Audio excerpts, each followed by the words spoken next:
Poetry is the oldest art form, literary art form, if you think about it. We started writing epics way back in time. Poetry was followed by drama, and then we've got other forms. So it's really ancient, it's really dated, and if it has stood the test of time as a genre for so many centuries, it clearly goes to show that it can build a community.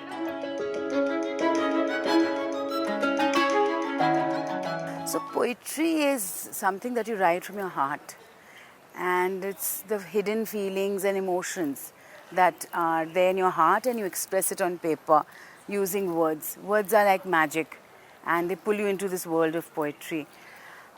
It's healing, and also you get to know who you are. It's a discovery. It takes you through a journey, and you get to know so much more about yourself when you're writing a poem. So definitely that's one thing about poetry. And why one must write poetry, I mean, if you love poetry, of course you read poetry and you write it. And I think I breathe poetry. I don't know what I would do without poetry. So it's got that feeling attached. So that's what it is.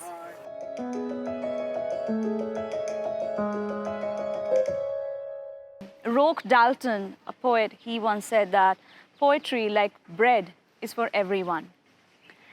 And you can use it in so many ways. One is you want to write for yourself, that is one thing. Secondly, you want to publish a book and you want to be out there in a public platform as a public intellectual, someone who's trying to question the status quo of the society, someone who wants to be seen as intellectually engaged with the society, culture, politics. That's another thing. So that is where you start your career as a poet, and that's where all the struggle starts. And I have come to that stage. I do not want my poetry to be a private practice. I do not want to be someone who is in some ivory tower and writing in isolation and just visiting literary festivals and getting awards. I want to be out there in society, meet people, talk to people, learn from people, engage with them, and transfer this knowledge of the book to them and get something back as well.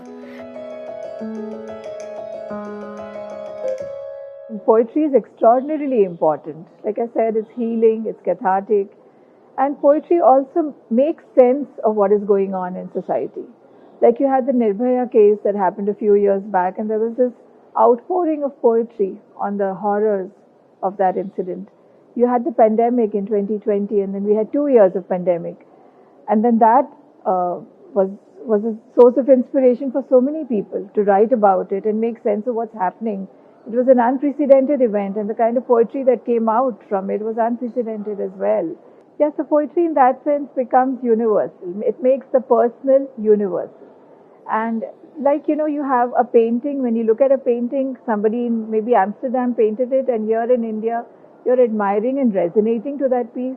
Similarly, poetry as an art helps you resonate and identify with what somebody else has written in some other corner of the globe. And in that sense, it becomes a universal consciousness, in a way. I've been asking this of myself also. Why are students choosing to write poetry today? There is something of an immediacy, an urgency in poetry that no other form of literature can match. For me, when I personally wrote, I was going through a lot of trauma. The book has come out of 11 years of my life, and there was trauma, there was mixed feelings, there was strife, struggle. I had to complete my PhD, my daughter was just born, I was a single parent. I mean, a lot was going on in my life. I could not write fiction, but poetry came to me. It's like air, Shamit. It's like breathing. You can't stop breath, you'll be suffocated. Poetry is like that. So we don't realize this, but we are all moved by poetry. Whether you look at Shakespeare or Rumi or, even Vedas or Puranas, it is all poetry. It's all written in poetic form. And the way it has power, even prayer is poetry. If you think about it, it has a power to move you. And what moves you makes you a better individual, I think. And that's why I think poetry is so, so critical.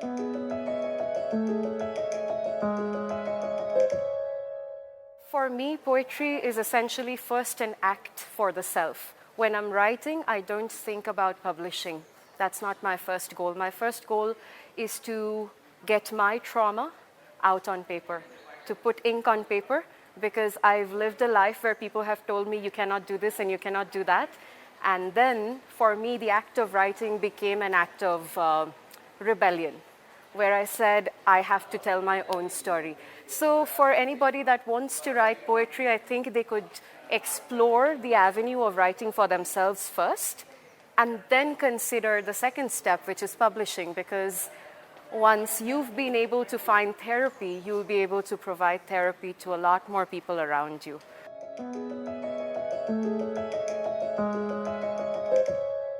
I do feel that this is also something to do with readership and what kind of readerships we are creating, right? Somebody asked me this at literature departments, you're supposed to create English-speaking people and so on. No, we're not.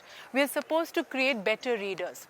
It can be in any language. You know, we're supposed to help them to read better, to understand subtext, to understand larger contexts of writing, right? And so if it is disappearing, it's to do with readership. Why is there not enough of a poetry readership? What is it about a mechanical world that we may be creating where people can't stop to pause and reflect and engage in something that is truly moving? So I disagree. People are moving towards poetry a lot, and that's another question, because we are becoming very individuated, I should say, right? So poetry can be individuated, it can also be very historical. You have so many poets who, like Kashmiri poet, right? And even Akhil Katyal comes to mind, who was an ex-student of mine. That poetry also speaks for a region, for a culture, for a people. It's not just about the self, right? So I think poetry has immense power to move, and it is only going to grow. Hopefully publishers can see that and make beautiful poetry books that are affordable, readable, and so on.